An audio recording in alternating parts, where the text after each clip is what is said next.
Thanks for staying with us. We're going to start with the nation. Federal government targets capital market to fund infrastructure. Court okays FCCPC's power to telecom regulation. 2 excrete 125 wraps of heroin.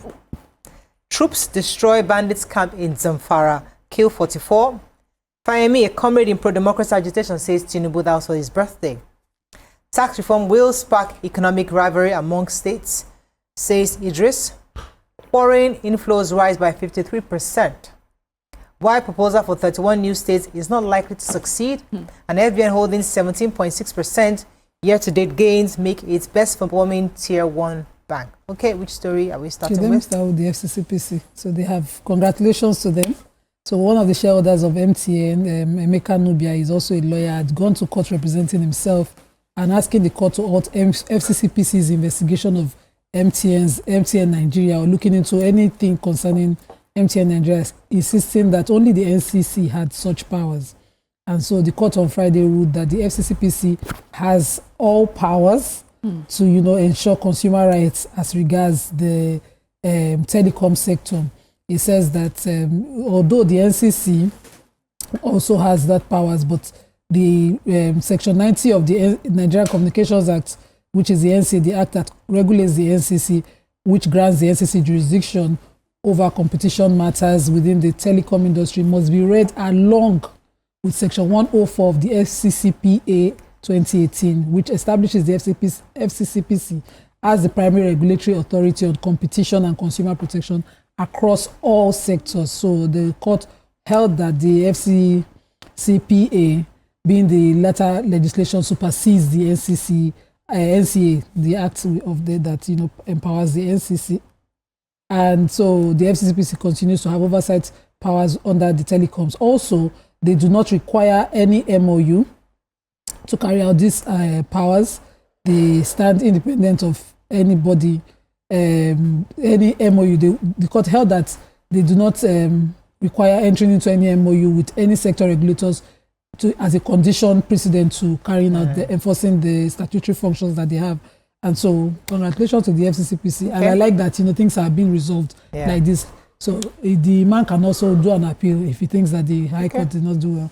Yeah, I have NDLEA. 2 drug kingpins have excreted 125 wraps of heroin at the Port Harcourt International Airport and the Murtala Muhammed International Airport. This is the statement by the NDLEA spokesperson. He says that operatives foiled the attempts by them to smuggle the consignments into the country through airports. So the first suspect is, they say he uses dual identities to aid his cross-border movement. He's identified as Onyekonike Elochukwu Sylvanus. He's 30 years old. He also possesses a Sierra Leonean passport with a different name, Kabo Mohammed Fode. And that February 2nd at the Port Harcourt Airport, during clearance of passengers, on the Qatar Airways flight to Doha, that was when, a body scan confirmed that he had ingested illicit drugs, and then he was placed under excretion observation, where he expelled a total of 62 wraps of heroin in 5 excretions. That's just the disgusting way it happens. Then the second person, who is a 48-year-old Herbert Chinoso, he was arrested at the Lagos airport February 1st. He was arriving from Madagascar, and he was placed under secretion observation, during which he ingested, actually my first time of hearing the word, so ingested, opposite ingested 63 wraps of heroin. And yes, well done NDLEA. And okay, let me take the major headlines. So our federal government is looking for money for practically public-private partnership to fund key infrastructure programs and projects. The government, according to this story, said they're looking to partner in collaboration with international finance or cooperation, a subsidy of the World Bank. Projects being targeted are roads, ports, rails, and IT. Others are health, education, transport, and agricultural sectors. Because of the huge amount of money required to bridge the infrastructure deficit, the government goes outside the budgetary revenue to fund projects. Some of these include bonds, private firm financing, and long-term loans from multinational and multilateral organizations. Officials of the IFC, that's the International Financial Corporation, said that have been meeting to perfect the plan of this money. Acting head of the media and publicity ICRC, that's Ifeanyi Nwoku, confirmed the meetings. According to him, discussions have been had to unlock Nigeria's capital market. This is quite easy. Although Nigerians are really fearful of constantly collecting money internationally, but we need some of this money for infrastructure because our current budget cannot accommodate huge deficit. So I like the tax stories because every time we talk about it, we get more information. Now, the Minister for Information and National Orientation, Mohammed Idris, yesterday said that there's going to be healthy competition, healthy rivalry between states based on this tax reform bill. And he's taking us away from corruption more to production because the tax bill would be rewarding production. Even though it is already in its third reading at the Senate, the House of Representatives still, and they know they need to pass this bill, they are still having conversation around it. And we must remind people about what the Presidential Steering Committee on this, Taiwo Idili, had mentioned the fact that unlike people thinking Lagos and states like Lagos would benefit, it's not going to be that the states would benefit, but the state that consumes would also get. So if a production is done in Lagos, but is being consumed in Zamfara is going to get taxed for the fact that the quantum being consumed within that state, which is where the rivalry comes in, which is healthy, and production of more activities. The more economic activity happens within the states, the more we'll have. I think that exactly.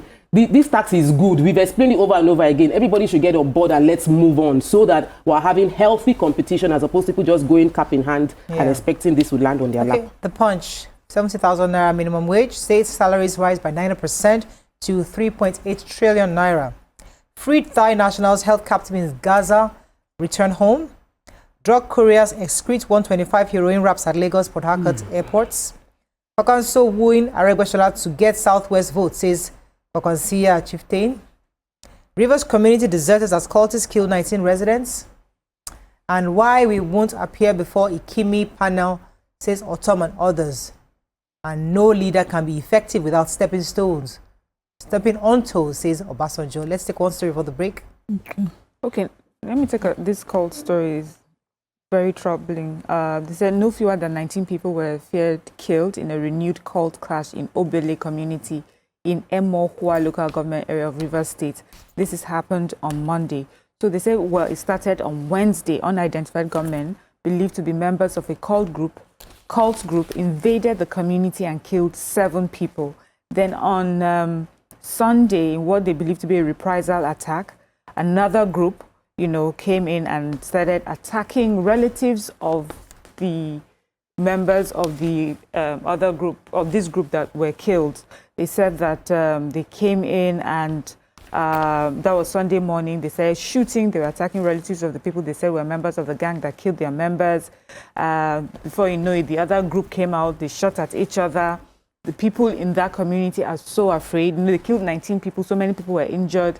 The people in the community have deserted their community. Wow. They are calling on to government to please come and, come to their aid. They said that it's a clash between loyalists of Naked Wire and Carol. They are fighting over the control of levies from an oil company operative in the state. Okay.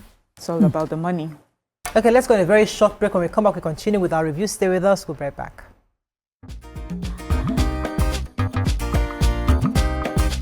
Stay tuned. Your View will be right back.